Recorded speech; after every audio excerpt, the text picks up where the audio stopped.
but we will go ahead and get started today. Thank you. It's hard to believe we're talking 2026 language at this point, but those of you especially who are heavily involved in the legislature work know that seems like it's been several months since that rolled around. But thank you for joining us, and we have a very full agenda today. So we will go ahead and get started. I think everyone received the agenda. If not, just put something in the chat and we'll make sure that we share it as well. Our first order of I guess, business is for us to hear from our Healthy Schools team here at KDE to provide some updates. And Stephanie and Angela are going to tag team that at this point. So I think Stephanie is going to share the presentation, and looks good on my end. So Stephanie, go ahead and take it away. Oh, hold on. That's not right. Okay. All right. I'm going to have Angela start because we added my slides to her. So Angela, do you care to start off? Sure. By the way, I thought we changed the slide to reflect the WISC subcommittee today, but this is currently not. It's okay. This is the report we gave to our district wellness committee recently on the work that I've been doing. So with the grant, we are required to work with 75% of the schools in Fayette County schools, which is about 47-ish. And so each year I have selected, last year I worked with 9 wellness champion schools that I work a little deeper with. I work with every school that requests my help, but 9 schools last year. And then this year, this is my 10 that I'm working with in Fayette County. And these schools are required to have a wellness committee, review the assessment, create action plans, and then I help them implement the action plans. That's the next slide. So here are some of the things I'm doing besides working directly with those schools that you just saw. And the schools that you just saw, I often go to the wellness committee meetings and help them combine employee wellness and student wellness, because we have 4 employee wellness team members in our district. And so all of our schools have employee wellness committees. And so trying to combine the employee and student wellness and get the understanding about the importance of both of them working hand in hand in creating a healthier school environment. So with that said, you can see I've been doing a lot of work just supporting school wellness. I also have been working a lot with our sustainability team in our district in several different projects because in our district, sustainability wellness have always gone hand in hand. And so I try to meet with sustainability coordinators every other week. We work in outdoor classrooms and gardens and stuff. And so along with that, I don't know if you all have ever heard of TPL. It's Trust for Public Lands. They have come to us in Lexington and wanting to do some, it's basically creating schoolyard spaces, utilize schoolyard spaces as parks, and then improving access to parks for all of our community for utilizing school grounds as parks also. And so really beefing up our playgrounds to be schoolyards, at places people want to go to, and then accessible with walking or biking easily.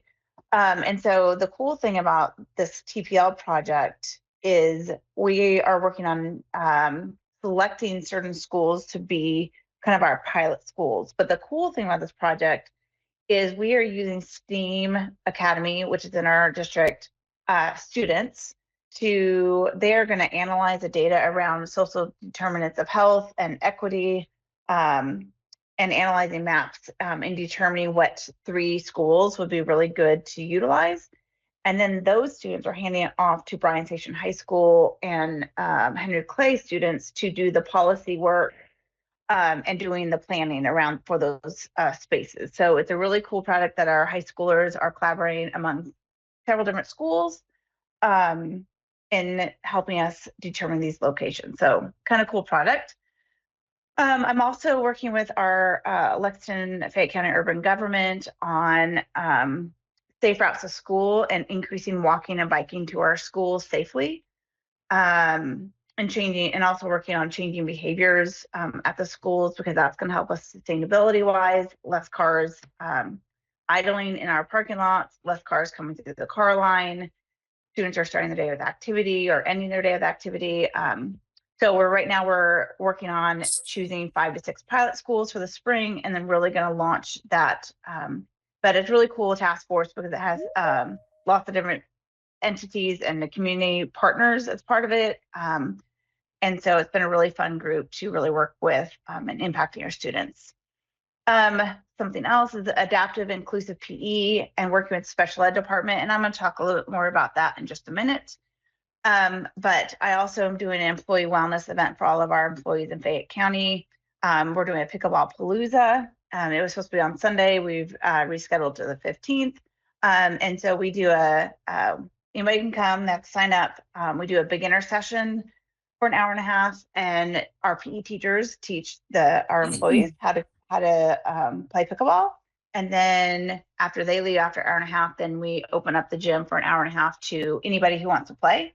So if you're seasoned or beginner, you can stay and play. And so just a free space to come and be active together. I've been supporting health and PE teachers on teaching quality PE.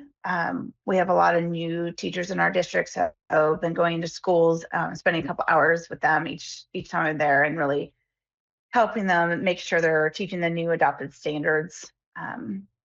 We're also working, and I don't know if we haven't talked about dates since all of our snow days, but we're having a Fayette County Schools Family to PE Week. So we're inviting our families into our classrooms to participate in PE classes. And so it's a really cool family engagement event for our families. I also recently presented at the Fayette County School Board meeting on basically all this work.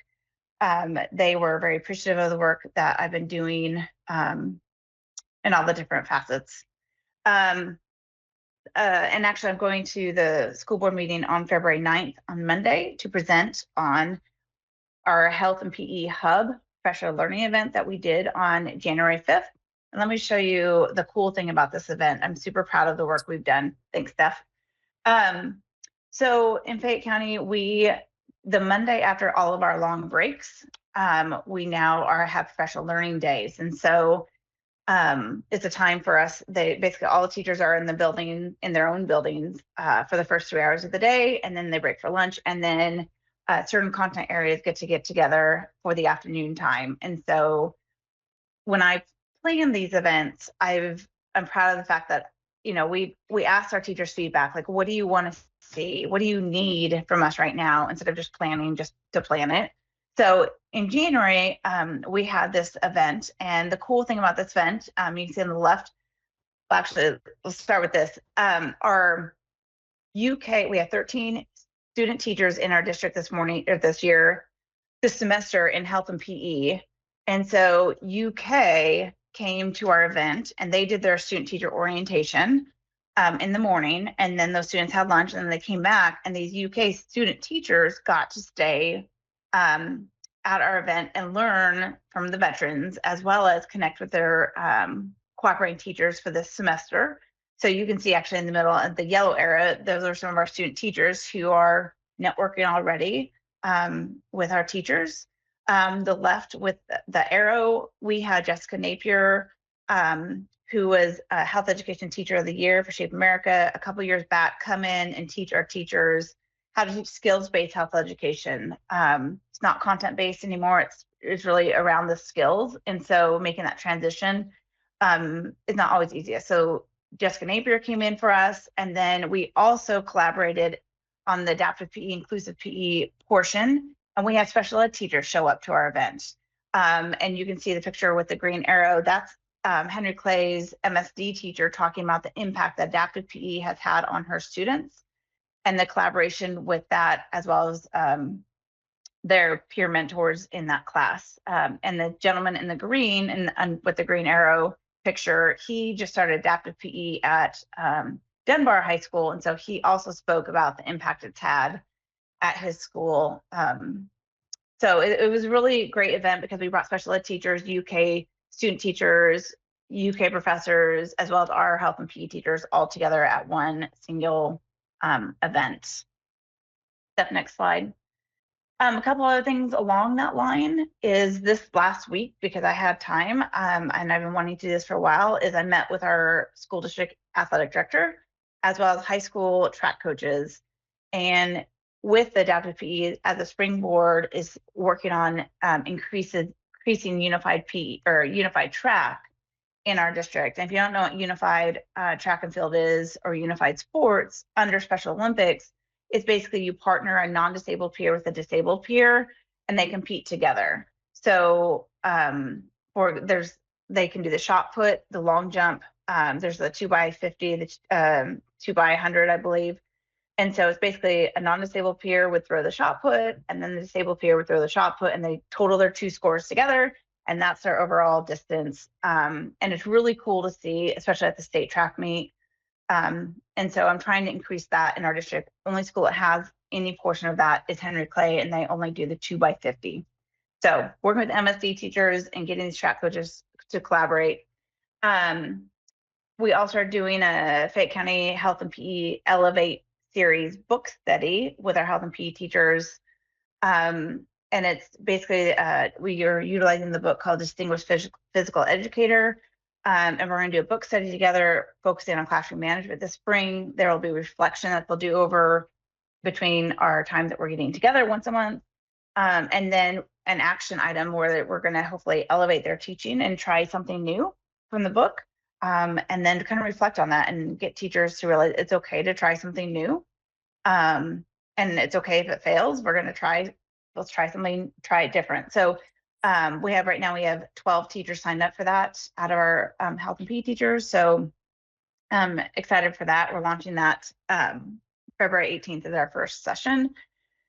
And then we're going to be working on getting some of our schools recognized for the Alliance for Healthier Generation Awards application for 2026. We had 8 schools last year. And then our district wellness committee has been working on our wellness plan. These are we have nutrition goals, nutrition promotion goals, other school-based activities, and then physical activity are the other part of our wellness plan or wellness goals under our wellness policy. So you can see them all there, and our, like I said, our district wellness committee came up with these together. So I'm proud of that group too, because it's we have a really good group of people from all over the community, as well as students.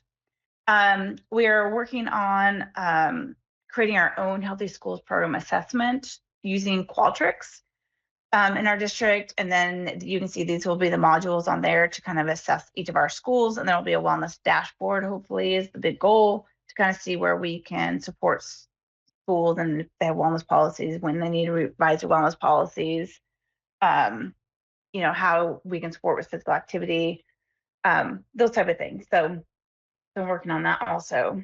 All right, Steph, that's it. So any questions around the Fayette County work that I've been doing?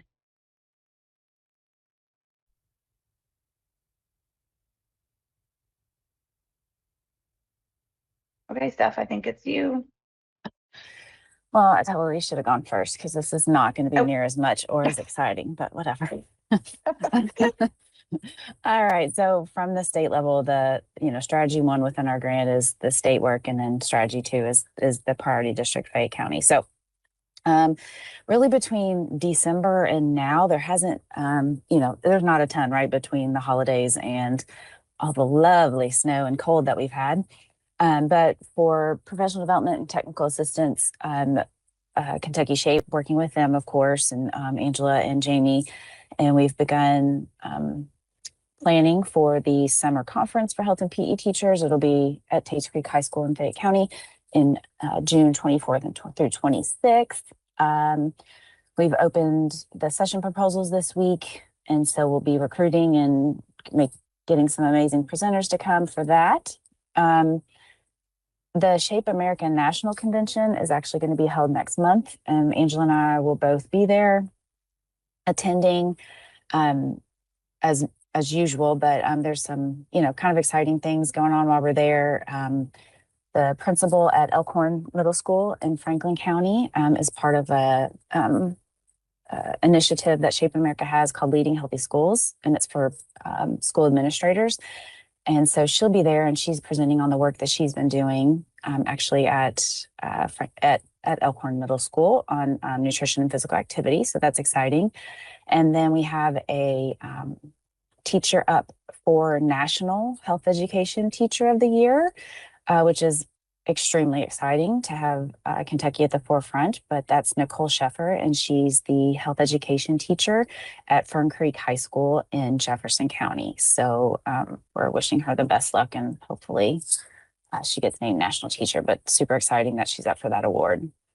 Been working trying to make some connections in the out of school time setting. The 21st Century Learning Center, they're doing their statewide conference and partnering with Partners for Change to host that this month, actually, in Northern Kentucky, and have connected them with some presenters for physical activity and employee wellness and nutrition through Playworks and the Alliance for a Healthier Generation. So providing some assistance there. Our co-ops are in full gear as much as they can with this month, with all the schools being out, working with schools in their member districts. We've got 6 co-ops that are signed on to do some school health assessments, some action planning and action plan implementation, same work that Angela does in Fayette County. Some of the co-ops are doing in their districts as well. So can't wait to see what those look like. We are going to, in just a minute, actually, Activity 1C is this group, essentially, is a main part of our work. And so we're going to look at the goals that we are required to have per our cooperative agreement that we have to have. So we want to review those, make sure we're on track, get your all's input to see if we need to revise them any. And then partnerships, as we know in Kentucky, is huge. It's how we get our work done. People, was talking to a national group yesterday, and they're constantly amazed at how well everyone in Kentucky works together. But Mike Ford is obviously on this committee with Kentucky Association of School Administrators. He's couldn't be on the meeting today, but he's just become a huge advocate for our work and promoting us. And so he's encouraged us and made some headway. And so we're going to be submitting a few different proposals for their annual institute in July. There's a school health track, and so it's a great opportunity to share the work, get in front of administrators. We're going to share the work of this cooperative agreement, probably the work that the school health branch does. What are you doing? You're supposed to be on vacation. Hi, Mike. Hi, Stephanie. I just want to let you know I am here. The location that we were going to down in the mountains has received 18 inches of snow. Oh, and no, thank you. And the closest I could get to the cabin was about a half a mile. So that trip has been pushed back. I'm here, and I just want to echo that we are so excited about the proposals that are going to come out of this group in conjunction with presenting at the conference. I've shared with Rhonda and Dr. Fields the conversations that we've had. I know we've got another conversation coming up later this week, and I just want to tell you the buzz at the office is one of great excitement. Looking forward to tapping into this topic for the conference. So it's gonna be great. Just gonna be great. Just gonna be great. Oh, thank you. And I'm always happy to see you. I'm a little sad that your trip got postponed, but hopefully you'll make it happen. But I'm glad you're here. Thank you. Yeah. And then obviously there's a couple of national partners there that we're having some conversations with to see how they can support our work moving forward as well. And I think that's it. Any other questions or comments or anything about the work of the grant before we look at the goals? Jim, is it okay to move forward, or did you need to change anything?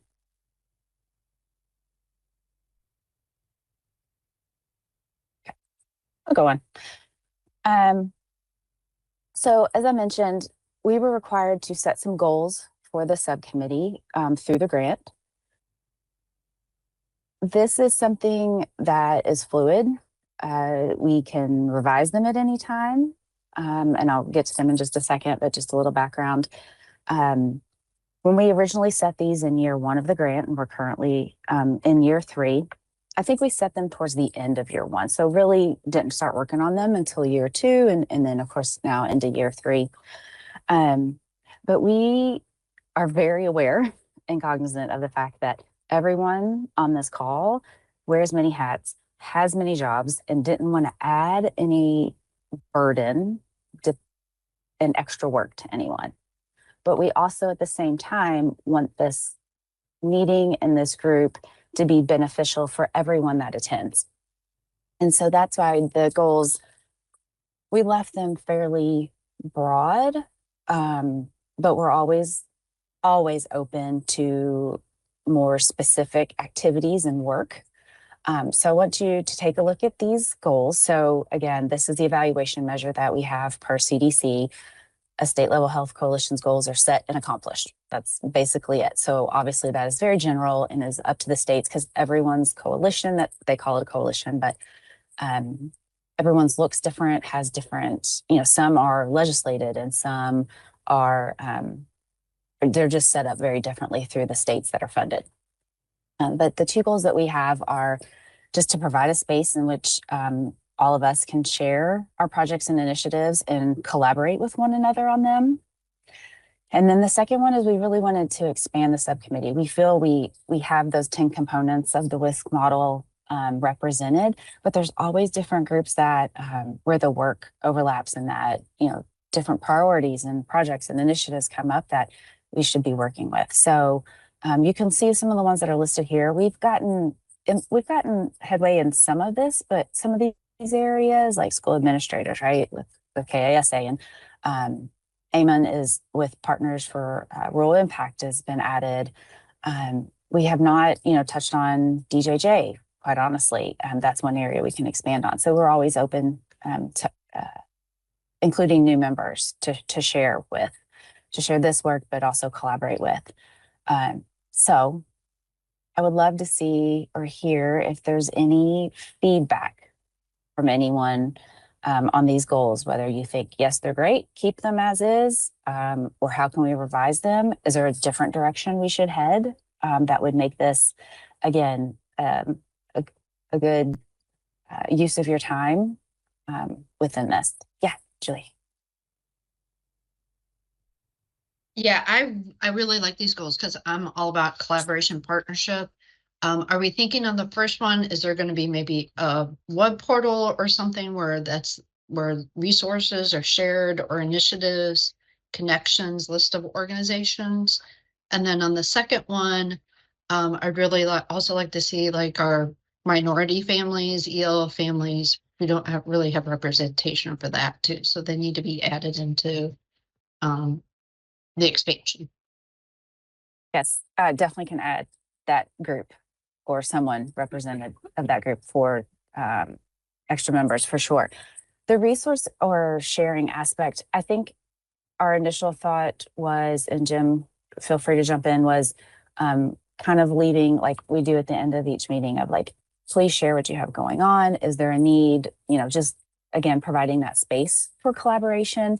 And then we had also started, I'm not sure, and Jalen was working on this before she left, was a member directory of all of us within that. And so I need to get back on that. Thank you for the reminder, actually.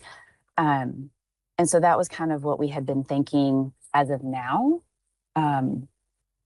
as providing that space essentially.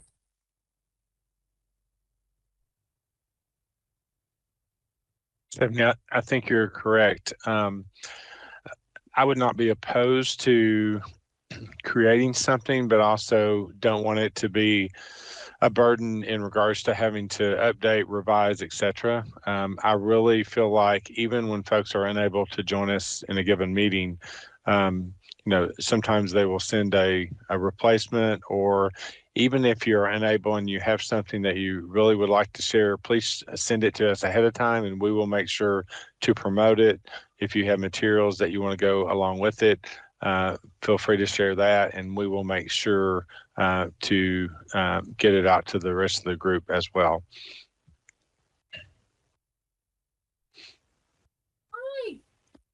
Any other feedback or visions? You can always put them in the chat or email me. Let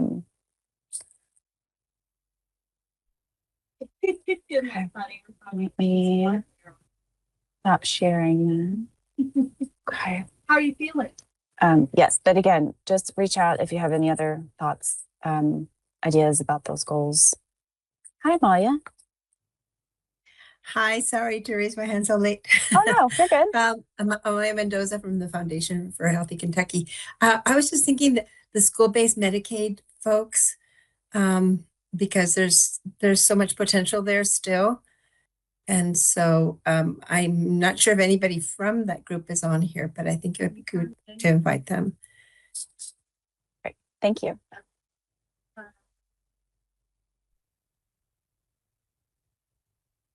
Okay.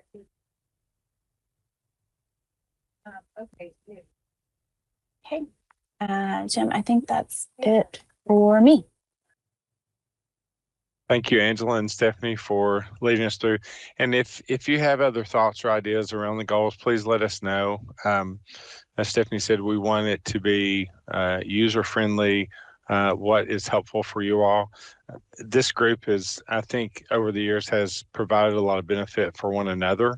And we don't want it to seem like we're always asking you for stuff. So we want it to benefit you as well. So in regards to deliverables or things that you feel like would be helpful to your work, please don't hesitate to reach out, because this is as Robin used to say, this is a multi-agency, statewide group. So it's not necessarily led by the department or another given state entity. It's all of our groups. So again, we appreciate the time and the energy that you put forth to make this successful, because of what you all have going on each and every day, and the questions that come up in our work. So thank you all very much. Let's move to our next presentation. And if you remember our WISC framework, one of those pieces surrounds employee wellness, staff wellness. And we've asked one of our partners to give us an update on what that looks like in Kentucky, especially with our state insurance and our benefits package. So I'm going to turn it over to Vicki. Thank you, Jim. I appreciate it. Hey, everybody. All right. Thank you, Jim. What I'm going to be talking about today is well-being within our school districts, and that's going to expand a little bit later when I get to the data portions. But this is all about how to fold you into this process as much as possible, to have people access the things that are available to them to make them as healthy as we can possibly make our fellow Kentuckians. So I'm going to be talking about the Living Well program and some of the benefits that come with that for our state and school district employees. I'm going to be talking about opportunities for each one of us to be health and wellness innovators and to role model knowledge of what's available, promoting what's available, and participating in what's available so that we can speak to it with our colleagues. And then engagement within our schools and school-related populations, which when I get to the data portion, I'll explain what I mean by school-related populations. So I am the team lead for the Regional Wellbeing Coordinator team. And we are a group of 6 people that work together with organizations across the Commonwealth to create cultures of well-being. So there are 5 regional well-being coordinators that work with Living Well champions like Stephanie and Angela to promote the Living Well program and healthy living within our offices and our school buildings. So I'm going to start with the Living Well program and make sure that you understand the depth and breadth of what's available through Kentucky Employees Health Plan, because it is a really rich program if you know everything that it is encompassed with it. So I want to make sure that you know what it entails and really encourage you to get in and learn more about these if there's something that you haven't heard about. So I'm going to start from the left and work all the way over to the right. So these are the 10 vendors that are a part of the Kentucky Employees Health Plan. So we have Rethink Care, which is support for families.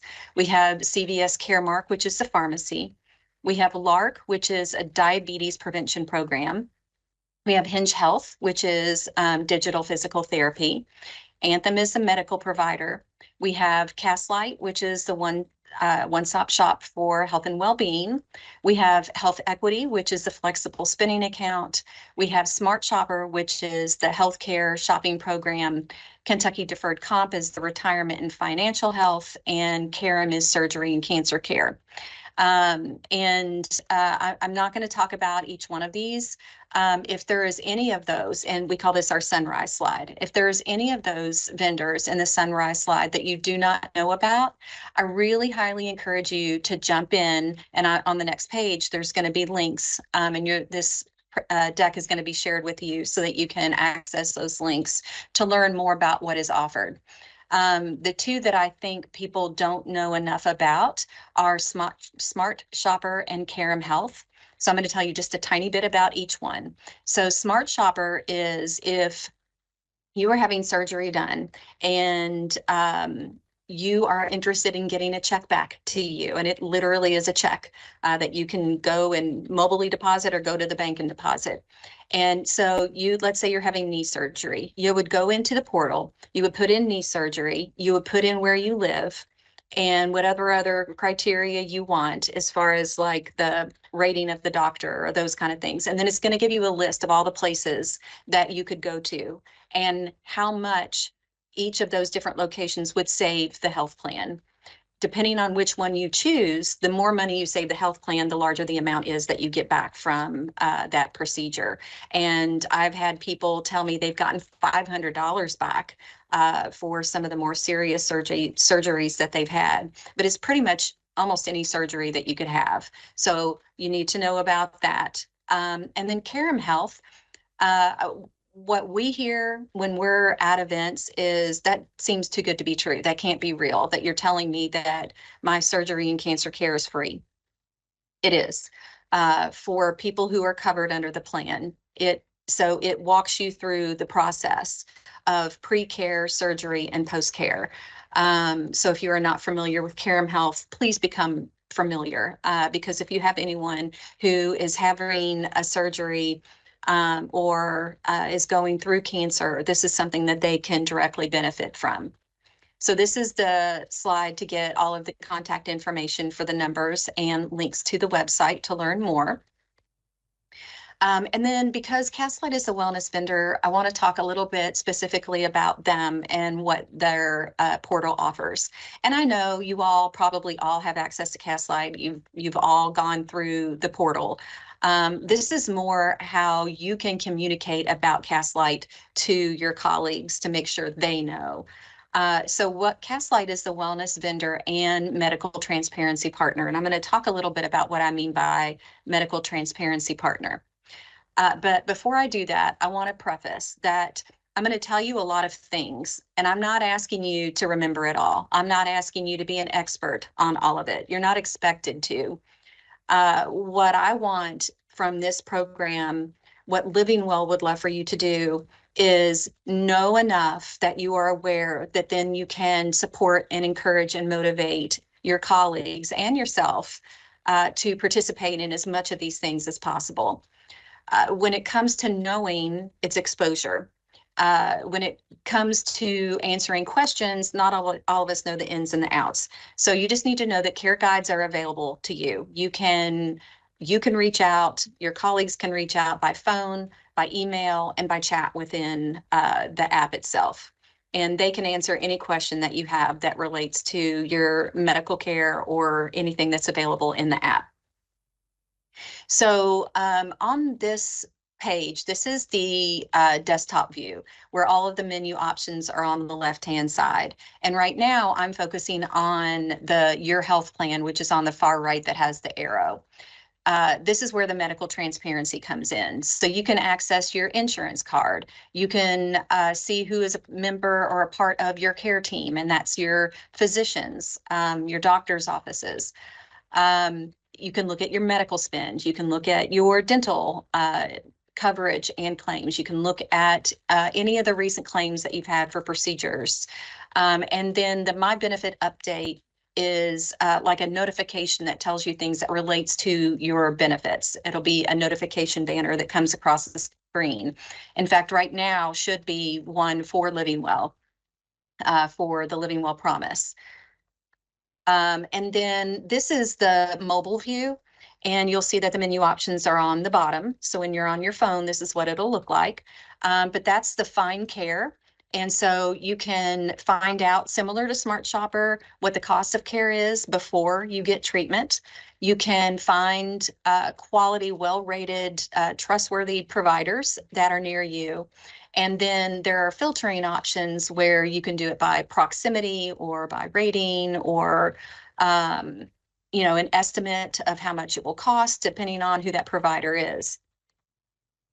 And then also showing this in the mobile app with the benefits tab. This is where you can access your medical information, your plan details, your prescription coverage, and your claims.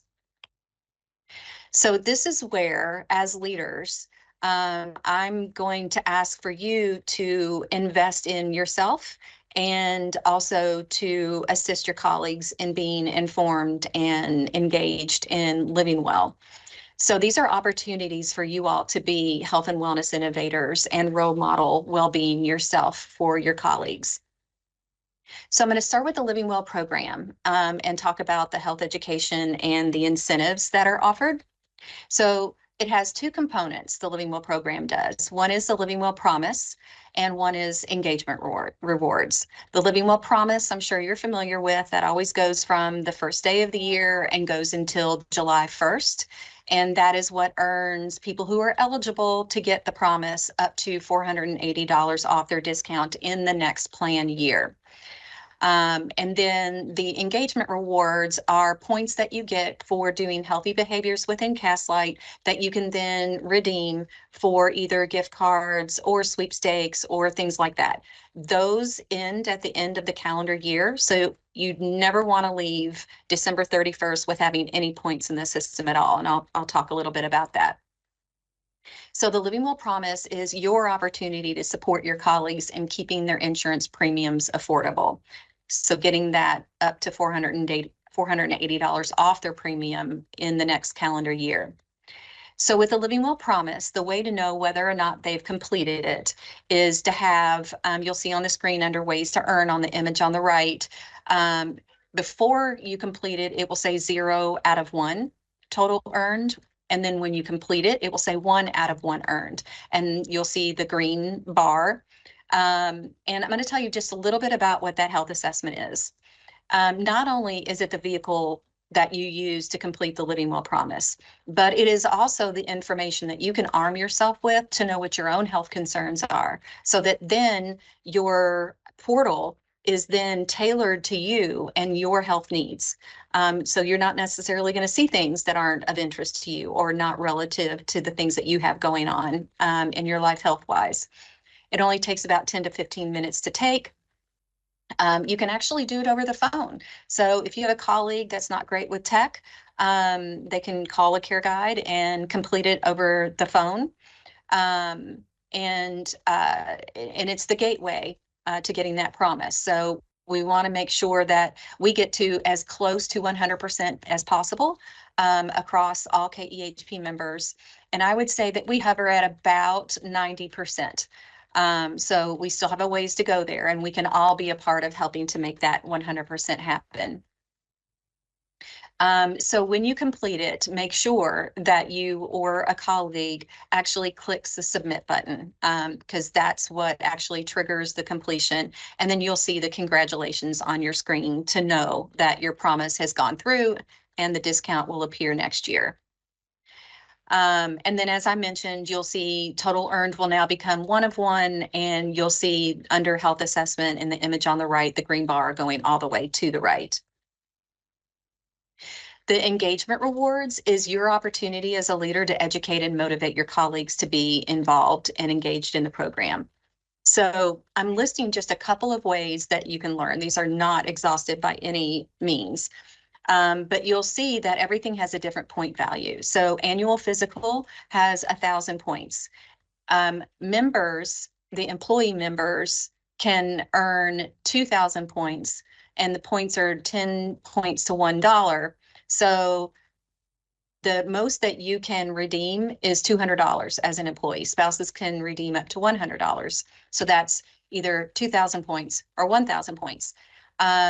So you can see the annual physical is 1,000 points. That gets you halfway there, right there. If you download the app, you get points the first time that you download the app. When you have a dental visit, if you are covered by insurance, it will automatically show through with the claim and get 100 points. If you have waived Anthem Health Insurance, then you can self-attest to when you went to the dentist and earn those points. Our Living Well webinars, we have one tomorrow, and that I hope you will come to because it's on Facing the Big Four. And those are the 4 things that, based on our health insurance claims, Kentuckians suffer from the most. So that's going to be really great information for you tomorrow. And your colleagues, I hope you'll encourage them to attend as well. Your preventive visits, your breast exams, your prostate exams, skin cancer screenings, colon cancer screenings, well women visits, bone density scans, those are worth 500 points. And then there are healthy habits in Castlight. So there's lots of things that you can do, and you can earn all year long. So please, please hear me say, when that promise is completed, do not stop getting in the app. You can continue to earn points all year long. Even after you've redeemed the $200, if you're an employee, or 100 for your spouse, keep earning points because there are sweepstakes, which I'll talk about in a minute. But you can always use those extra points into sweepstakes, and they have some amazing gift ideas or options in the sweepstakes. So let's talk about Castlight activities. So some of the specific things that I've mentioned, but what's available in the app. So this is your opportunity as a leader to promote and role model well-being within your office or your classroom. So one of it is setting health goals. So when you complete your health assessment, that's going to help you to determine what your health goals are. When you create and choose your health goals, that's what's going to tailor the portal to you and your needs. And it will give you something to work on throughout the year. You can also do sleep, eat, and step. So that's getting active, getting your steps. You can track your sleep and get points for that. You can track your calories and get points for that. You can do the healthy habit that I talked about. You know, one of those is drinking more water, which I am in health promotion and I still struggle with drinking enough water. So we can all work on that. But you get 5 points a day when you engage in that 7-day habit. And there are all kinds of different habits to choose from. You can link your fitness device and automatically get those step points in. You can do a create your own challenge, which leaders, I can tell you, this is one of the great ways that you can rally around your office staff or your school staff into doing something together. So up to 100 people can join a create your own challenge, and you can do create your own challenge all year long, except for the time period that we're doing a statewide challenge. So that's usually in April and September. That hasn't been confirmed for this year yet, but that's typically when they occur. So all of the other months of the year, you can do challenges at any time and involve up to 100 people.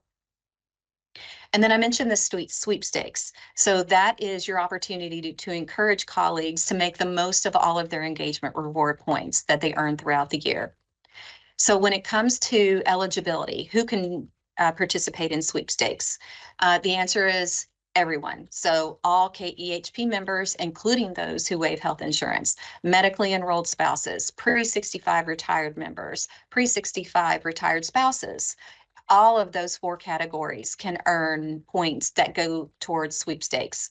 And then you'll also see that medically enrolled members and the pre-65 retired members can earn the premium contribution, which is the Living Well Promise. They can also earn up to $200 in digital gift cards. And then spouses, the medically enrolled spouses and the pre-65 retired spouses can earn up to $100. But everyone can participate in sweepstakes all year long, all the way up until the very end of the year.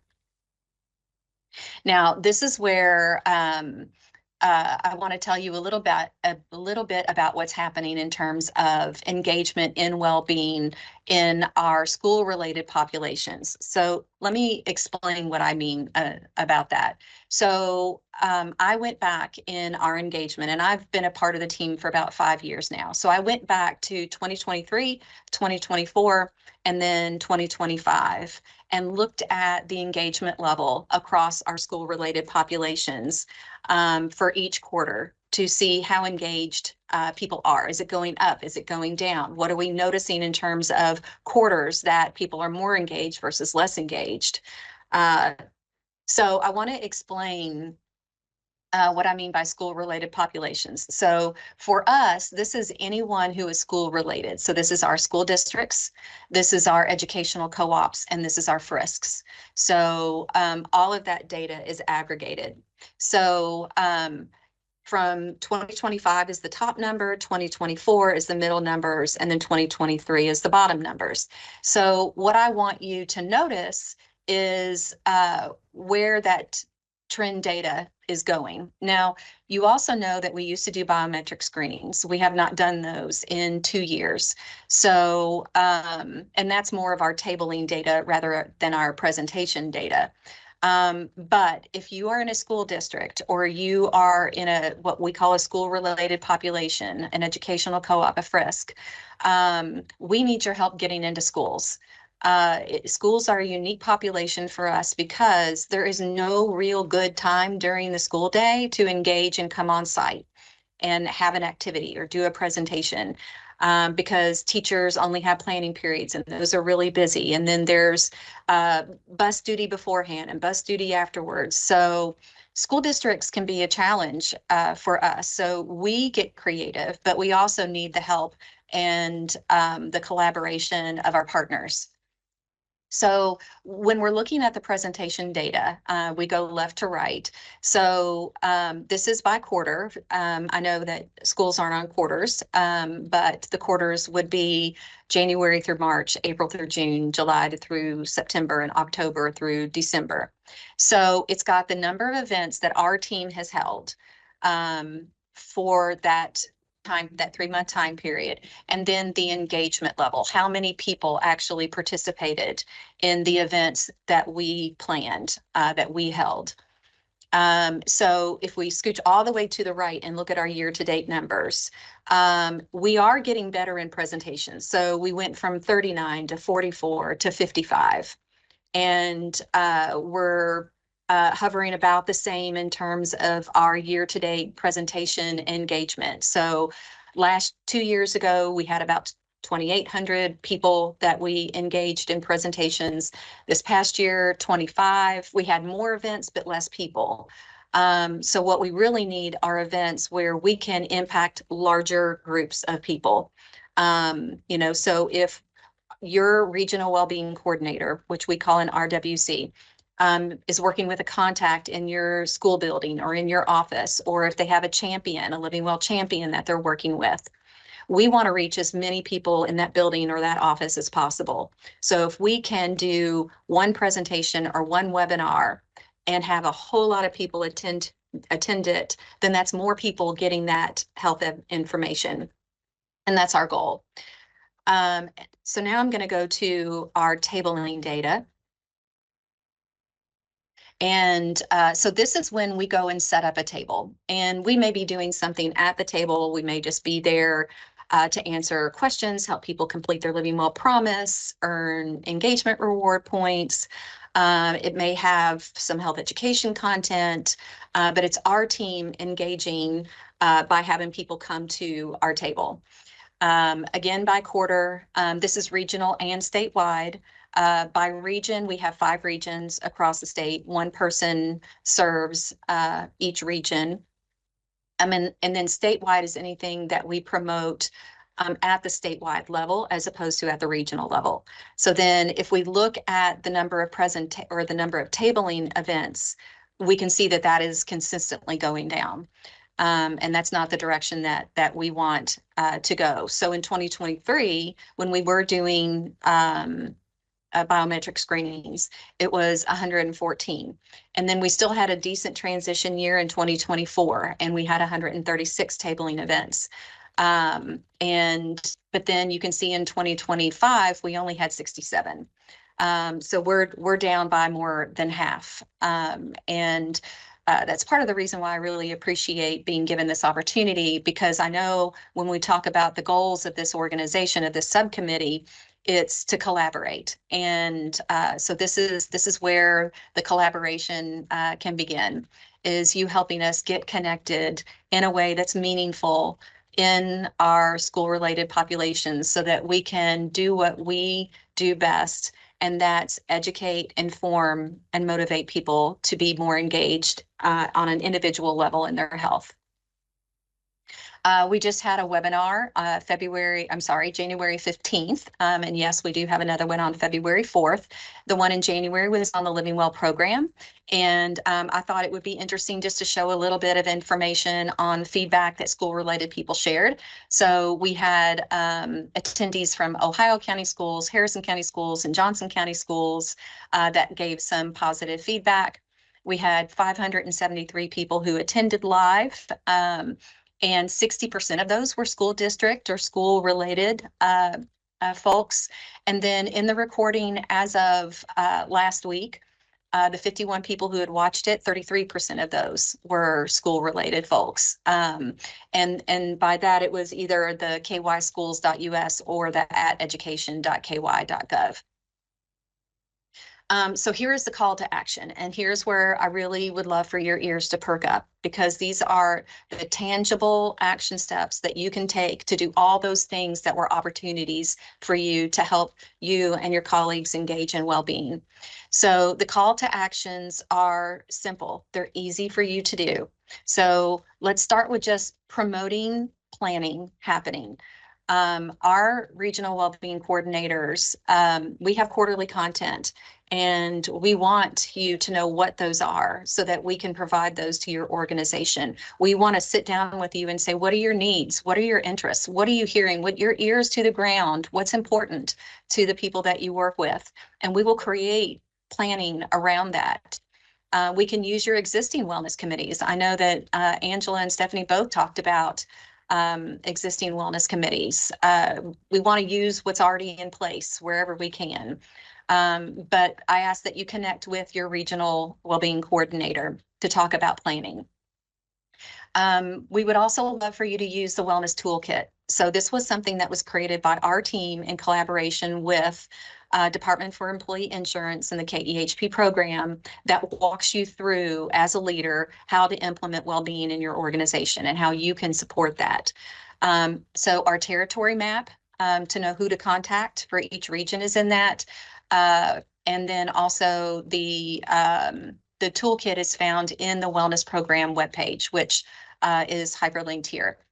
The other call to action is, if you do not have a Living Well champion at your school building or your organizational office, we probably need one there. We do not have champions in every single workplace across the state, and we need that. So if you're not sure if you have one or who that person is, you can use that regional territory map and reach out to your RWC and find out if you need more.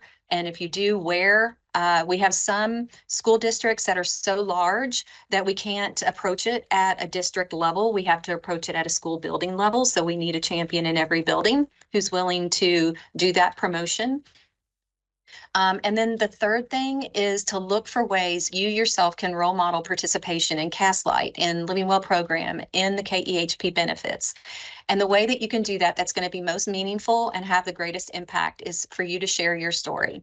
If you use Smart Shopper and you get a check, tell people about that, because then they're going to say, oh, I need to look more into that. I would love a check that size too. Create your own challenge and get something going in your organization, a little healthy competition, and then incorporate well-being practices into your staff meetings. This is something that's so easy to do. You can start with 2 minutes of meditation. You can start with going around the room and having people share just one word, one positive word that they're going to have be kind of their mantra for the day. Or it could be the frame of mind that they're bringing into the meeting. It's just a really, really easy way to let people know that well-being is important, it's accessible, and we want it to be a part of what we do every day in the work that we do. So that is the presentation. I am going to stop sharing, and I'm gonna, I don't know if we really have room for questions, Jim. If we don't, that's okay. My email is vdempsey, DEMPSEY at webmd.net. You're more than welcome to reach out with questions, but do we want to see if we want to field any? Do we have time for that? We do.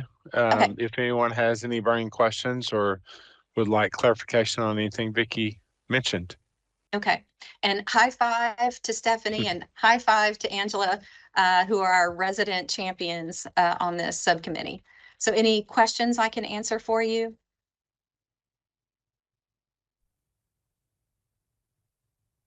Yeah, Julia.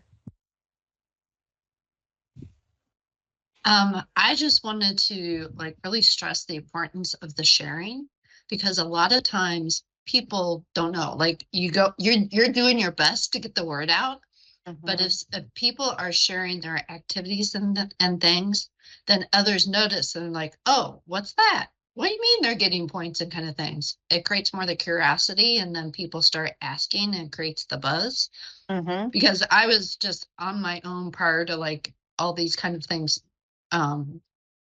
engagement activities and incentives and stuff, would share how much I was walking per day. And I was using an app called Charity Miles. And so I was sharing how much I was raising for a company. Well, that actually ended up,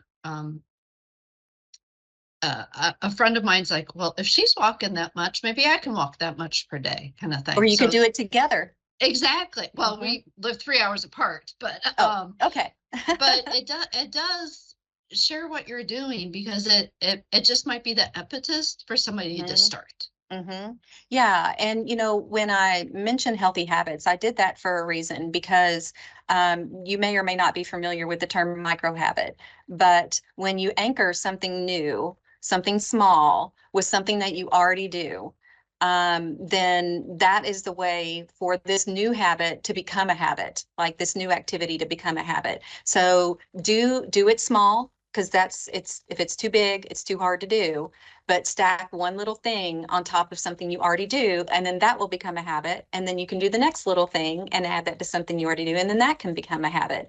All of this is habit. Walking more is a habit. Drinking enough water is a habit. Sleeping well is a habit. All of those things are.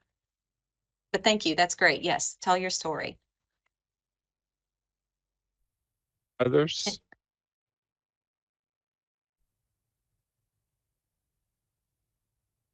No, but I will say that I did win one of the sweepstakes last year, so I highly recommend, once you have your points, to put some extra in there, because it was well worth it. And I promise you, people win every single time. And there's $500 vacations. There's Beats headphones. There's all kinds spa days. And just because you don't hear that you didn't win doesn't mean that people aren't winning. And I promise you, we know, Cast Light tells us, And so don't think you won't win. It's 10 points to enter a sweepstakes. You can enter as many sweepstakes as you want to, as you have points for. So keep entering and increase your chances to win. And Vicki, this is Angela. I'll say about Smart Shopper, I had about 15 different medical tests done last in 2025. I used Smart Shopper for every one of them and got money back all the time. So it's very easy to use and money back in your pocket. Love it. Thank you so much, Angela. Yes, and I always love getting money back right around Christmas time. And I would select my Amazon cards. And that's what I would buy a big portion of Christmas with. So it's a Yes. great program. Yes, it is. And then if you really want to go the other direction, Abby, my former mother-in-law would call it from my darling to my darling. So it's spending the money on yourself, which you can do too. I may have done that. I'm not sure. You may, yeah, I'm a fan of that. Anyone else? Thank you so much, Vicki. And we felt like this was great timing. I know some of us do not set New Year's resolutions, etc., but we are at the beginning of a new year. It's a great opportunity for us to not only work on our personal health, but also share that gift with other people too. And not only from a health standpoint, but as you mentioned earlier, a financial health standpoint as well. So we typically think in terms of physical and mental health, but financial piece really speaks as well. So as Vicki said, all of our presentations will be sent to you all following our meeting, and you'll have access to the links, etc. So again, we don't have to be in the mix, but if you have questions of each other, just feel free to reach out, and that's part of the benefit of this group as well. So thanks so much, Vicki. Thank you. Our next presentation is coming to us from Travis Markham at the Pritchard Committee. So Travis has been with us in the past, and we're glad to welcome him back to hear what's going on in their world and how that's impacting our school districts and our state as a whole. So Travis, it's all yours. Thank you very much, Jim. Good afternoon, everyone.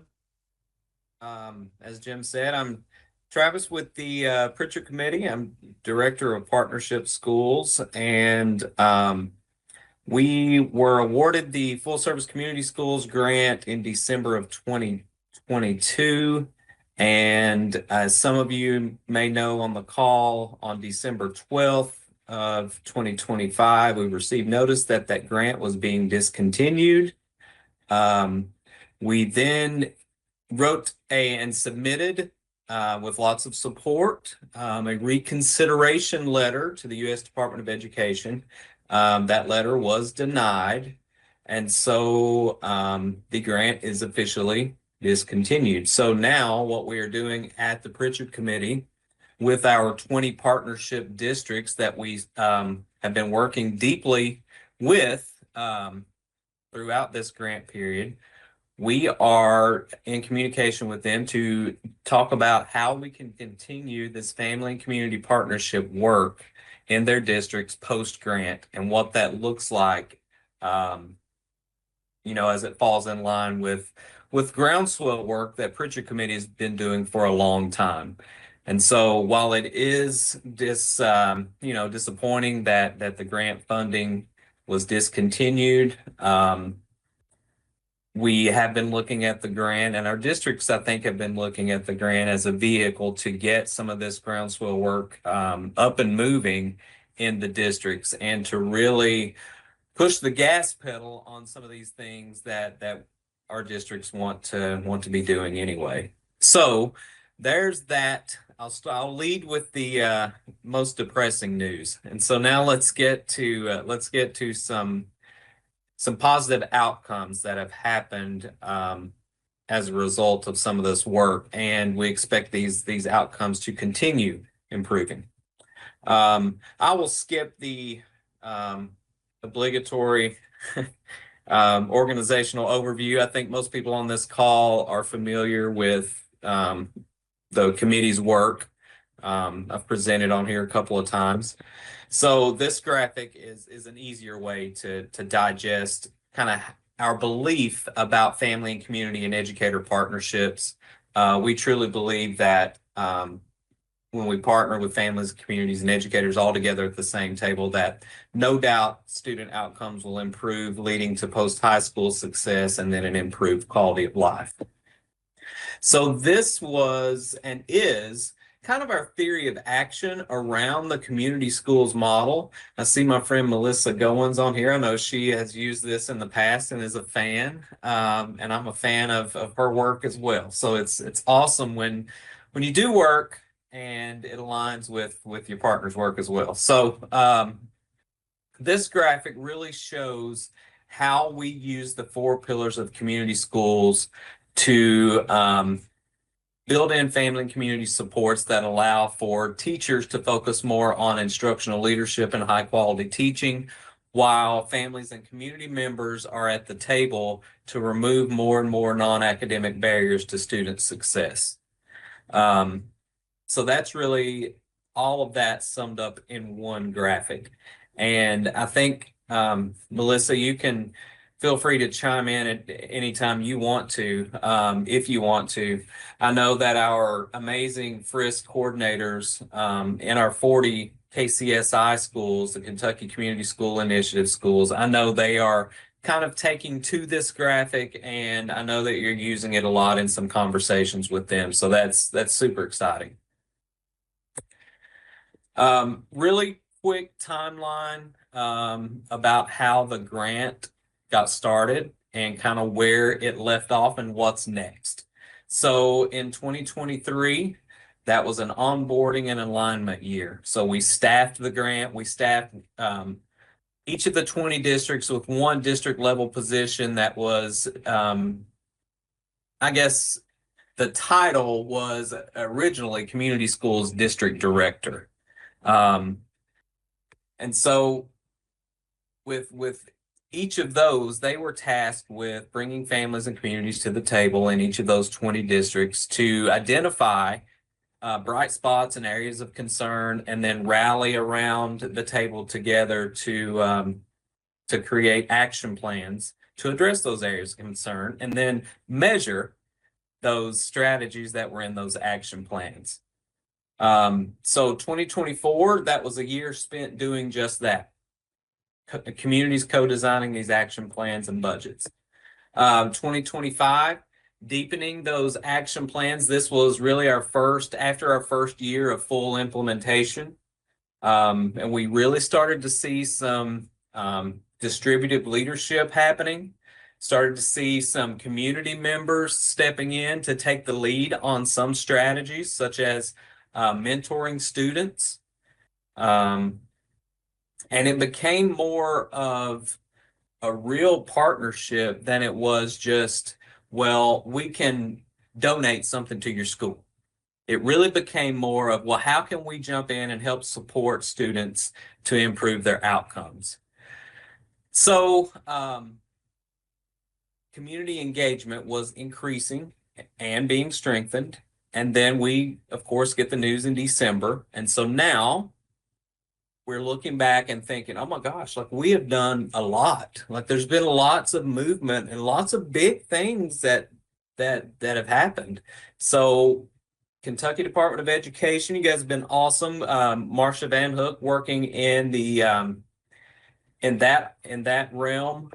She developed a full service community schools webpage that has lots of resources on there, and she ended up making some connections with the Family Partnership Council as well, sharing some success stories through that work. I know that some of the CSIP and some of the CDIP processes were revised based on some of the learnings through some of this community schools work. So I know from personal experience that there's a question on there or a prompt on the CSIP about how did you bring community to the table to co-design? I think that language might be in there. And that was really cool to see.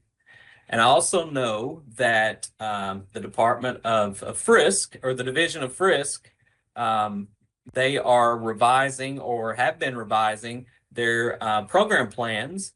And a lot of that work was influenced by the community schools work and these community conversations that we've been having, and through the school action plans as well. So seeing big pieces like that transforming is really awesome. And it speaks to the sustainability of this movement. And it really does show that it's not just about a grant. Like, the grant was, a vehicle to get this thing rolling, but now it's rolling. So we ain't stopping. So now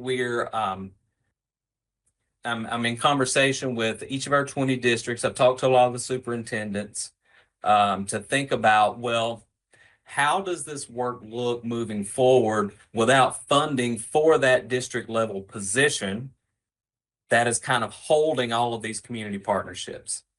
So that's the big crux right now, is that the funding for that position ended on December 31st.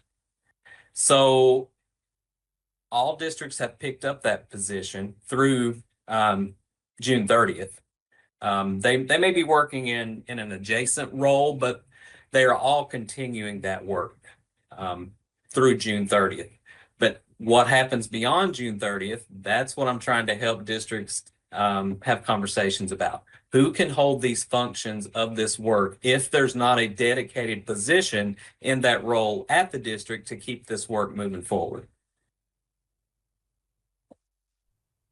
A big piece of this that we developed with families and community members and these district directors is how to bring teams of people together, and then how to take them from learning and talking all the way to inspiring action and mobilizing efforts. So we did create a community mobilization framework based on the work that we did in these 20 districts.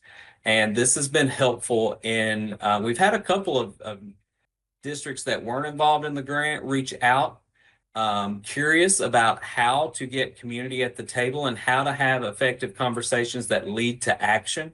And so we were able to use these frameworks with a couple of different districts as well, especially around the 5 big shifts. It's like, well, what are we actually trying to do? And the 5 big shifts are on this slide as well. You all have heard us talk about those. The Onward and Upward report was released by the Pritchard Committee in October, late October, I think. And it really showcases a lot of data around the Kentucky Community Schools Initiative. So I just pulled a couple of things from that report and put in these slides specifically around chronic absenteeism and academic performance, because if you think back to that graphic, that ADC graphic, that's what we're aiming for. We're aiming for supporting, through collaborative leadership, these integrated supports, expanded and enriched learning time, and active family and community engagement to remove academic barriers so that teachers can focus on instructional leadership, thus resulting in improvements. So it's working. And that is really exciting to see. So I'm not going to read through these, but you can see the data there, and I've linked that report here as well. There's also highlights in the report around partnership engagement. The sites reported a 46% increase in active community partnerships, including new MOUs, co-location of services. Family trust has increased. Looks like that is a nice little typo there. That paragraph has been duplicated, so I'll fix that for you, Jim, before you send it out. And then we listed the local leadership team meetings, which ended up kind of merging into Frisk advisory councils, which was also awesome to build in that sustainability piece, so that these councils are deepening their capacity to look at plans and analyze data from the strategies that they've been implementing to see how their strategies are connecting to attendance, behavior, and course academic performance. So what now? Well, we continue the work. We continue partnering with districts to move them forward. And through this partnership work, especially a lot of talk around local accountability or local indicators of quality. And so how do you bring community to the table with family members to support student outcomes? I've also linked in here tons of resources. A lot of these were built through the Kentucky Community Schools Initiative and things that we were learning through that work. A lot of them were, or a few of them were around and have been around for a long time. The Commonwealth Institute for Parent Leadership has been around a long time. Our family-friendly schools have been gaining traction. And so now we want to see what happens in these 20 districts when we embed a lot of this community and family partnership work deeply inside those districts. We want to see how that impacts student outcome. So that is all I have. Are there any questions that I might be able to answer about some of this work?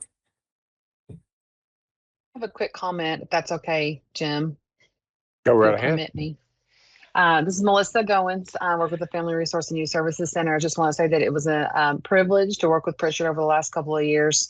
There were things that we had kind of planted some seeds of wanting to do, but when we partnered with Pritchard, we felt like we really were able to focus and take off on some data-driven strategies for our Family Resource and Youth Services Centers.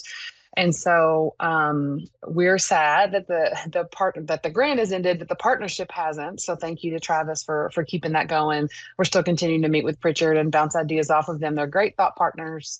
Also the state leadership group that came together. I know we have some members on this call also for the grant. We're great thought partners as well. And we're really excited about the direction that family resource centers are going and trying to pull our fist to be just a little bit more data driven. You know, they do a lot of work. They're always going to be responding to the needs of kids in real time. They're never going to get out of the business of backpack snacks and meeting kids' basic needs because that's such a part of what we do. But we also want to make sure that that a percentage of the work that they do is looking at their needs and working with their partners to plan some activities and then measuring their results. So we're really excited about that, and we are looking forward to continuing this work because it's not going to stop us. And that's all I wanted to say. Thanks. Thanks, Melissa. Any other questions or comments for Travis or Melissa?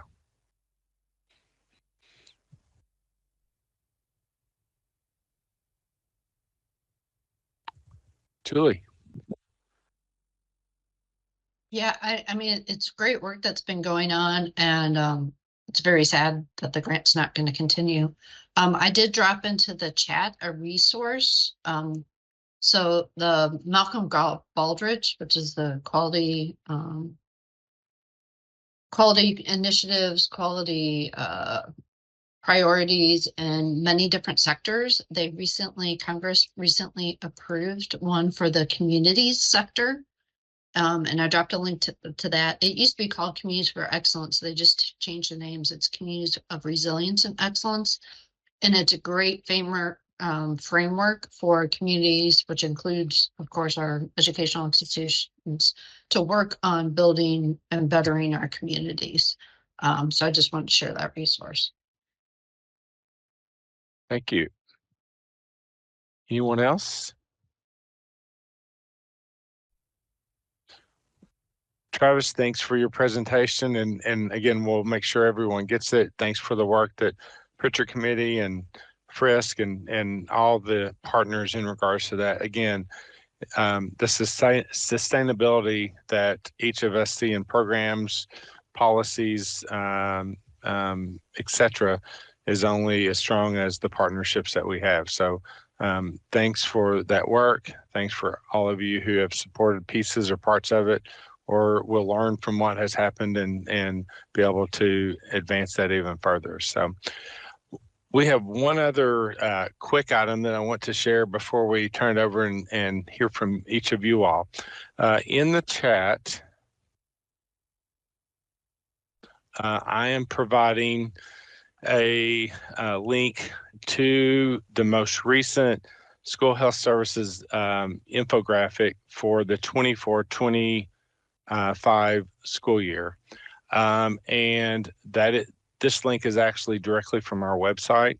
But I would encourage you, this is hot off the press, and looking at the numbers, which were obviously a year behind in synthesizing the data and then being able to put something together. But this is a one-pager that highlights some of the key pieces in the world of school health services, the number of health office visits that our nurses across the state had during the previous school year, how many school nurses, what does that ratio look like to students in Kentucky, and then some of our top chronic health conditions that our students are reporting and that our districts and nurses are seeing each and every year too. So again, it's on our website. We will include it in our follow-up correspondence as well. But this is much of the work that especially our field staff and some of the rest of our team works on each and every day, encouraging our districts to not only report this data, but always looking for ways that we can make that data even stronger and cleaner, pulling it from Infinite Campus in almost all the cases in what we collect regards to school health services. So I won't necessarily pause and ask for questions at this point on it.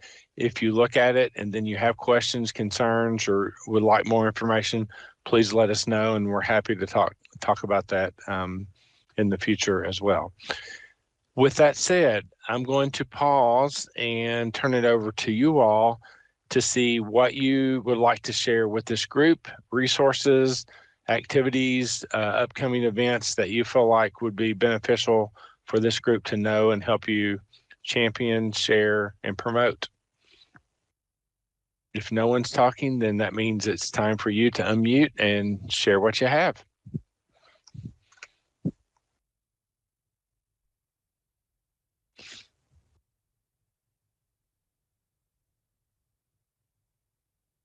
Well, as usual, I'm the one that speaks up.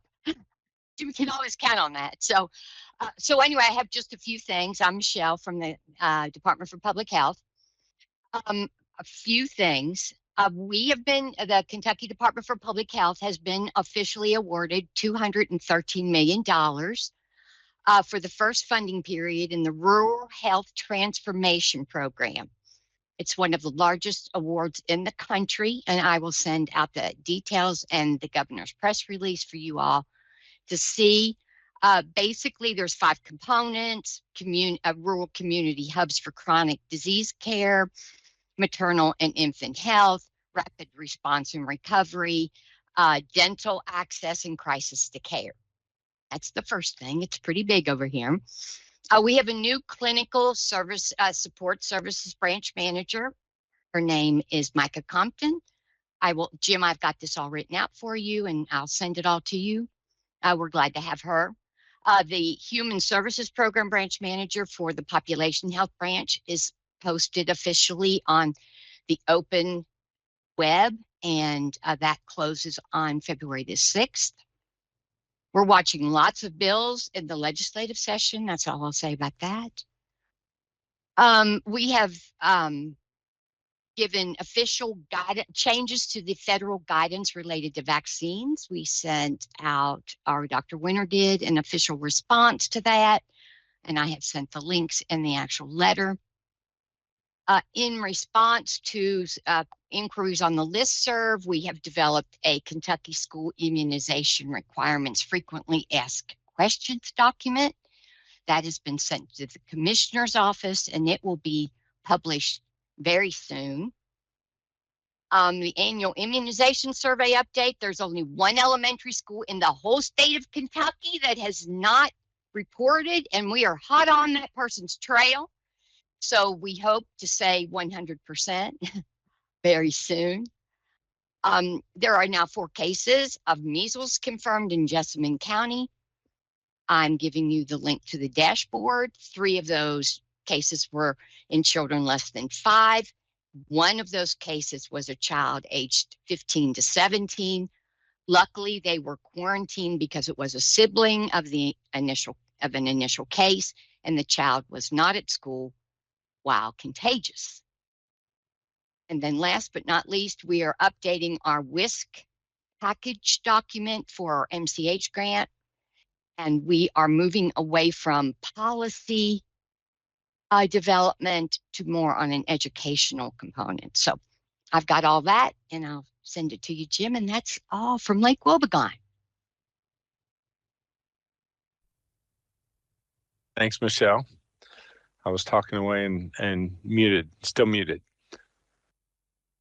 Who else? Oh, and I forgot our newsletter is going to be published this month. So that's last. I know all of you have had time to work the last couple of weeks because you've been snowed or iced in. So work is happening. You're just keeping it under your hat right now.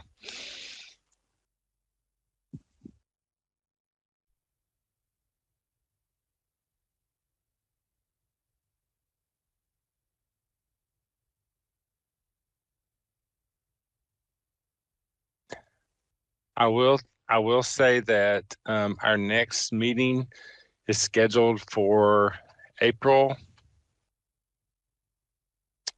the 7th. For many of you, that may coincide with spring breaks, with kiddos, grandkids, nieces, nephews, whomever.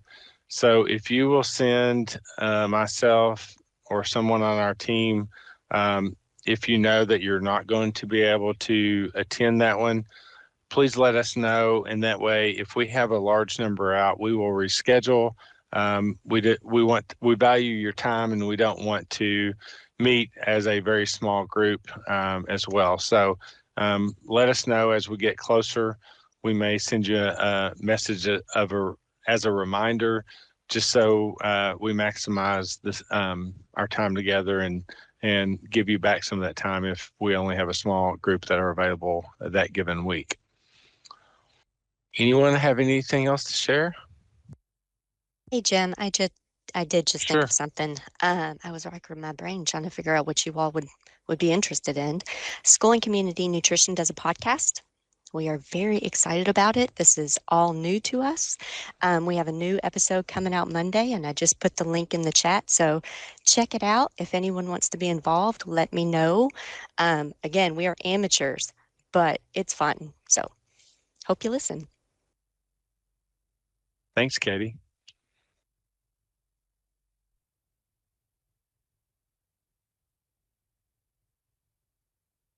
Anyone else? We'll give you time back. We don't want to keep you, but we want to provide the opportunity for any partners, any folks to share. Thanks to each of our presenters today for your work and for updating us. Christina? Yeah, I'll just mention this very quickly because we are trying to get the word out as much as possible that we have launched a contest that will be with posters and videos designed by students to address chronic absenteeism and what belonging looks like in their school community. So I'll put a link to that in the chat, but we really would love for folks to spread the word around that. The deadline for applying is February 13th. It's part of the STLP competition. And so those students will get awarded, I think later this spring, but Katie will then use their videos and posters to help promote chronic absenteeism across the state. So thank you. It was also mentioned a couple different times on conferences, annual meetings, etc. So if you are involved in planning or know of conferences that you feel like this group would benefit from or would help promote with your other audiences, please pull that together, send that to us. If it's in the next couple months, let us know. We're happy to share that. And I would also venture to say, if you are willing to present at any of those given conferences, I'm sure there's an opportunity for folks to begin thinking about that and what that partnership looks like and how we can promote overall school health and well-being, not only for our kids, but for our staff as well. So I put that plug in. Many of you who are on the screen lead or help organize those entities. So think about how we might be able to plug in school health into some form or fashion, whether it's through resources, presentations, etc. With no other hands or people waving at me on the screen, we are going to call this meeting. And if there's anything that you need, please reach out to us. We will summarize with the notes and follow up with the resources that have been mentioned. But thank you very much. Stay warm for the next month and a half, and hopefully in April when we talk, we'll see a lot of sunshine and very little of this white stuff laying on the ground. So thank you all so much. Talk to you soon.